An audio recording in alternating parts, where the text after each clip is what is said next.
네, 지금부터는 12.3 내란 사태를 기획하고 모의한 이른바 계엄 조직도를 저희가 오늘 새롭게 취재한 단독 보도들을 통해서 일목요연하게 정리해드리겠습니다. 유선희 기자가 제 옆에 나와 있습니다. 자, 유 기자, 지금 준비한 화면이 지금까지 드러난 사실을 바탕으로 구성한 조직도인 거죠? 계엄 조직도. 네, 맞습니다. 이게 지금까지 드러난 순서대로 보면서 말씀을 드리겠습니다. 네.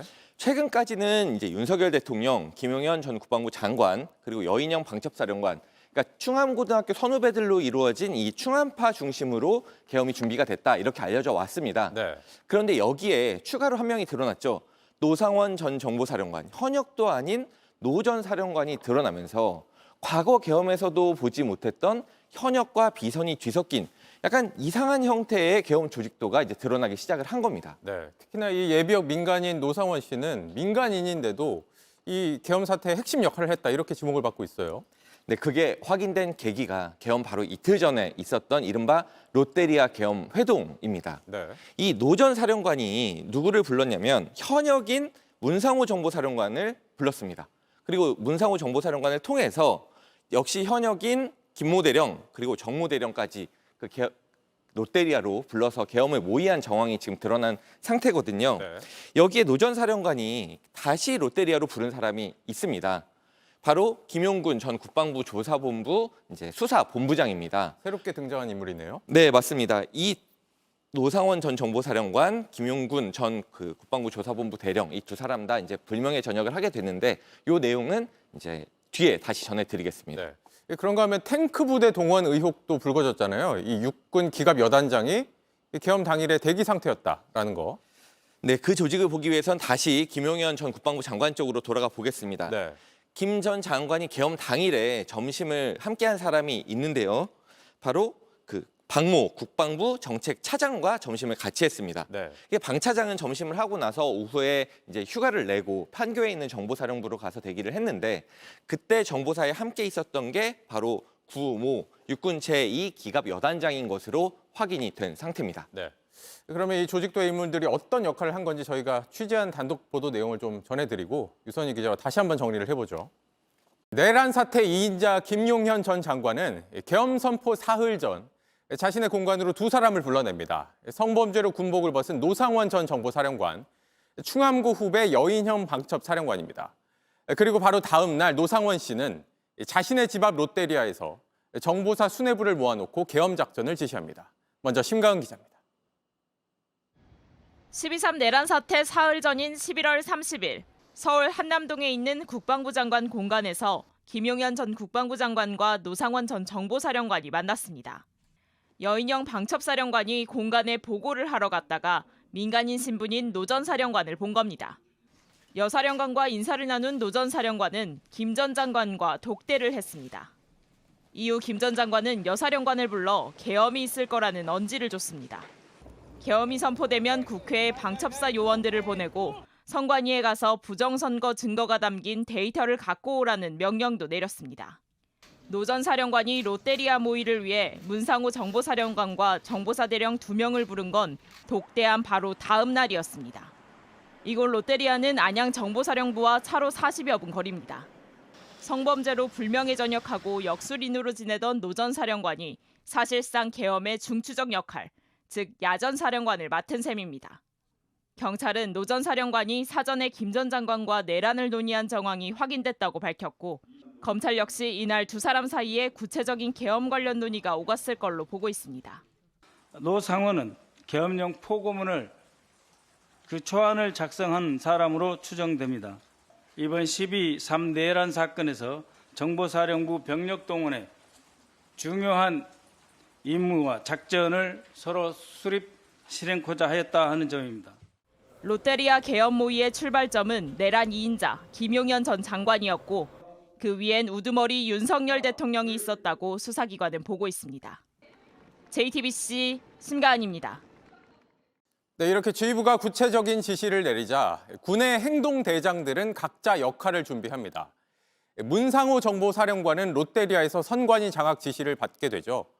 그리고 두 사람, 이 아래쪽에 보이는 두 사람인데 구모 육군 기갑 여단장과 박모 국방부 차장, 이 두 사람은 김용현 전 장관 직속의 수사 조직을 꾸리려 했던 걸로 파악됐습니다. 김재현 기자의 단독 보도입니다. 비상계엄이 선포되기 직전 구모 육군 제2기갑 여단장은 판교 정보사령부 부대에 대기하고 있었습니다. 최전방에서 장갑차와 전차를 운용하는 부대장이 평일 휴가까지 내가며 정보사에 가 있었던 겁니다.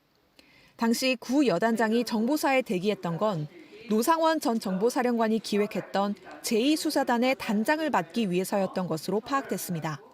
최전방 탱크 부대인 제2기갑 여단장이기도 합니다. 조정 통제가 가능한 위관, 연관급 현역 장교들로 구성한 군내 불법적인 수사단으로 내란 실행 불법 조직이라 할 것입니다. 당시 정보사에서 함께 대기했던 박모 국방부 정책기획차장은 부단장을 맡으려 했던 것으로 보입니다. 계엄 당시 정보사 요원들이 선관위 투입과 직원 체포 지시를 받은 점을 볼 때 이 제2수사단은 부정선거 관련 수사를 계획했을 것으로 의심됩니다. 탱크 부대장이 수장으로 배치된 만큼 무력 행사까지 계획했는지도 밝혀져야 할 대목입니다. 실제 구 여단장과 방 차장이 판교 정보사에서 나눈 대화를 들었다는 증언도 나왔습니다. JTBC 취재 결과 롯데리아 회동을 폭로했던 정모 대령은 계엄 4시간 전쯤 정보사 사무실에서 두 사람을 봤고 당시 두 사람 중 한 명이 통화를 하며 본입니까 부입니까? 부 알겠습니다라는 말을 했고 전화를 끊은 뒤 합동수사본부라는 단어도 언급했다고 경찰에서 진술했습니다. 정 대령은 이 때문에 계엄일 수 있겠다고 생각했다고도 진술한 것으로 파악됐습니다. JTBC 김재현입니다. 네, 민간인 노상원 씨가 계엄 작전을 지시했던 롯데리아 회동에는 민간인 예비역이 한 명 더 있었습니다. 육군 대령 출신 김용군 씨입니다. 과거 군 사이버사 댓글 사건 수사 때 문재인 당시 후보 등에 대한 비방 댓글 수사를 방해하고 은폐한 인물입니다. 이 때문에 김 씨도 노상원 씨와 마찬가지로 징역형을 받고 불명예 전역했습니다. 김산 기자의 단독 보도입니다. 이틀 전 그동안 알려지지 않았던 또 다른 예비역 군 간부가 긴급 체포됐습니다. 김용군 전 육군 대령입니다. 노상원 전 정보사령관과 계엄 당일인 12월 3일 롯데리아에서 모임을 가진 인물입니다. 성추행으로 불명예 전역을 하고 역술인으로 지낸 노 전 사령관이 그렇듯 김 전 대령도 불명예 전역을 했습니다. 취재진이 2018년 결정된 판결문을 입수했습니다. 김 전 대령은 국군 사이버사령부에 정치 댓글 공작 사건을 축소하고 은폐시킨 혐의로 징역 10개월을 선고받았습니다. 그는 2012년 대선 당시 군이 조직적으로 댓글을 단 사건을 조사한 군 수사 책임자입니다.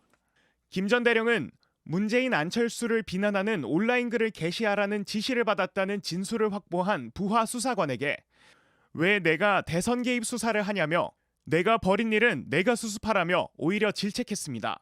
대선 개입 진술을 내놓은 조사자에게는 가족까지 압박하며 진술 번복을 종용했습니다. 이런 전력을 가진 김 전 대령이 민간인 신분으로 계엄 지휘에 가담한 겁니다. JTBC 김산입니다.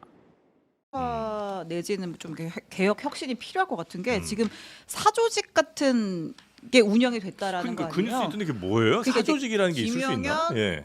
노상원, 민간인 노상원, 그다음에 이제 문상호 현 정보사령관이 있고 그 밑에 정보사 안에 뭐 수사 1단이라고 원래 있나 봐요. 근데 그건 공식 조직인데 그게 아니고 수사 2단이라고 해서 그 육사 출신이면서도 이제 같이 근무했던 이제 부서가 겹치거나 하는 사람들끼리 이제 촘촘한 그물망처럼 네. 일종의 사조직을 형성을 해서 여기에 들어가 있는 사람들이 뭐 구삼회 준장, 이제 소위 말하는 탱크 부대장 이런 사람들 네. 쭉 어떤 이제 자기네 나름대로 직함을 맡았고 이 사람들이 그 계엄이 선포되던 12월 3일 선포되기 훨씬 전인 저녁 6시에 그 판교에 있는 이제 정보사령부 100여 단에 다 모여가지고 계엄 준비를 했다라는 거죠.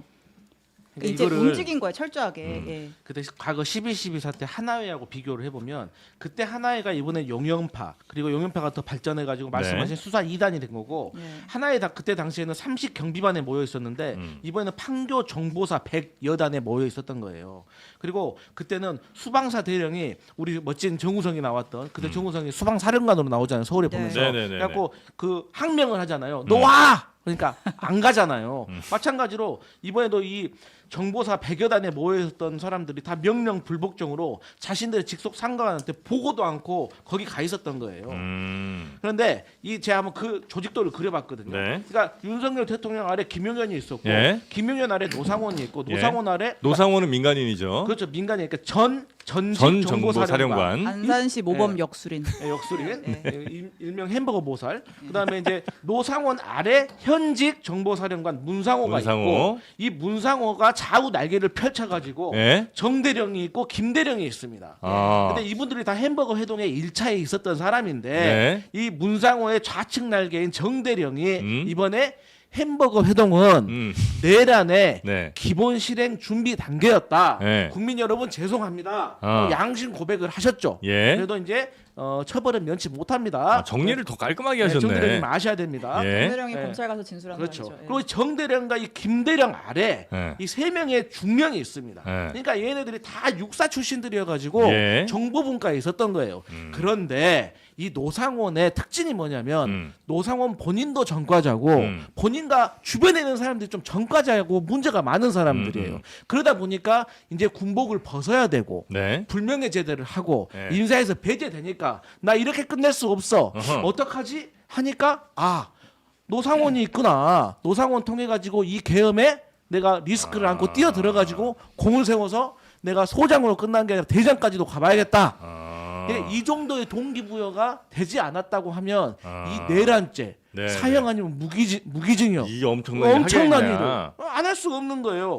저 서울의 봄에도 영화 보면 왜 네. 전두광을 저 동해로 보내버려 네. 이렇게 하고 이제 바로 일 시작하잖아요. 그러니까 인사가 만사라고 네. 동해 가라고 하니까 그냥 수도로 탱크 몰고 가잖아요. 근데 뭐 다 지금 사실과 맞는 말씀을 하시지만 네. 그 하나회와 이거 비교하는 건 지금의 너무- 이 사안은 너무 다르죠. 하나회는 뭐가 차이가 당시에 있어요? 전투력, 그러니까 실전 병력을 갖고 있는 사단장급 아니면 그 이상의 장성급들이 그렇긴 하죠. 엄청 많았던 거. 이거 정보사령부에 있는 분들 실제 무장 뭐 했다고 하더라도 규모나 지금 질적 차이가 하나회와 비교한다는 건 말이 안 그때도 되고 노태우가 구사단장이었거든요. 맞아요. 전방 배치 병력을 결단을 해서 빼버리잖아요. 파주에서 그러니까 그 하나애들이 박수 치지 않게 결단 내렸다고. 네. 형님들 저희가 결단 내렸습니다 그러잖아요. 네. 이번에도 마찬가지예요. 탱크 부대 왔다니까요. 탱크 부대, 아니 그럴 HID, 네, 북파 맞아요. 공작원. 그리고 또 문제는 뭐냐면요. 그 12.12 사태 때는 군권을 가지고 있는 참모총장과 대통령을 향해서 가는 거지만 지금은 민간인인 국회의원들에 대해서 민간인들에게 비무장 민간인들에게 오는 거기 때문에 군사를 그렇게 동원할 필요도 없어요. 이거 가지고도 충분합니다. 1000명, 100명만 가지고도 제압이 충분히 가능했던 그래서 상황이고요. 친위 쿠데타라는 말을 하는 분들도 예, 있고요. 맞습니다. 그리고 네. 이런 그 사조직이 있을 수밖에 없는 게요. 이 갑자기 급박하게 이런 일들이 벌어지면 뭐가 중요하냐면 피하 구분이 돼야 돼요. 저 사람이 적이냐 아니냐 이게 내가 이 말도 안 되는 계엄이라는 걸 내렸을 때 우리 편을 들어줄 거냐 아니면 안 할 거냐. 그렇기 때문에 이런 거는 반드시 사전에 조직이 돼 있었어야 되는 거고요. 네. 저는 말씀하신 대로 이런 게 바로 하나회의 전신을 그대로 이어받아 가지고 준비를 한 것이 아닌가라는 생각이 듭니다.